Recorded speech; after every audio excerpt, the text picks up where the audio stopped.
تو یہاں میں بھارت کو یہ بتانا چاہتا ہوں کہ جنگیں صرف ہتھیاروں اور معیشت سے نہیں لڑی جاتی.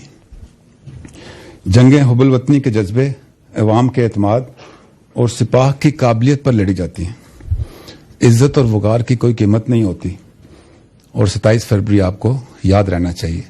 کو ایسی کوشش کی تو اسکواڈرن لیڈر حسن اور ونگ کمانڈر نعمان جیسے شاہین بالکل تیار بیٹھے ہیں. اب بات کرتے ہیں کشمیر کی. قائد اعظم نے کہا تھا اور ہمارا یقین ہے کہ کشمیر ہماری شہرگ ہے، اور یہ ایک بین الاقوامی طور پہ تسلیم شدہ تنازع ہے جس کے اوپر یو این کی ریزولوشنز ہیں.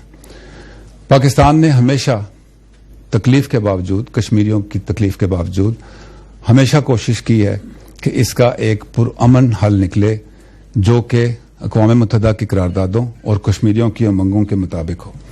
لیکن 72 سال سے انفارچونیٹلی جو انٹرنیشنل پاورز ہیں انہوں نے اس مسئلے پہ اتنی توجہ نہیں دی جتنا کہ اس کا حق بنتا ہے.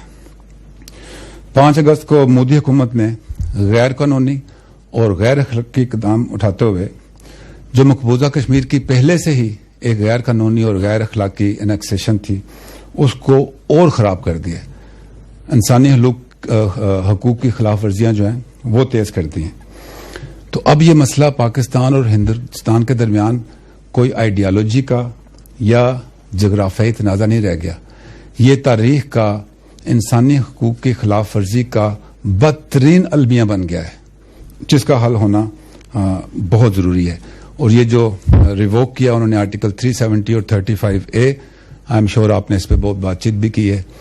اس کے ڈیزائن میں یہ ہے کہ مقبوضہ کشمیر کی ڈیموگرافی کو اس طریقے سے چینج کیا جائے کہ کشمیریوں کو وہاں پہ رہنا مشکل ہو جائے. پچھلے 1 مہینے سے مقبوضہ کشمیر کے عوام جو ہیں 72 سال سے جاری ظلم و ستم کی انتہا پر ہیں. تمام آبادی اپنے گھروں میں قید ہے، اسکول بند ہیں، ہاسپٹل بند ہیں، ذرائع آمد و رفت بند ہے، میڈیا بلیک آؤٹ ہے. ہر گھر کے باہر بندوق بردار سپاہی کھڑا ہے.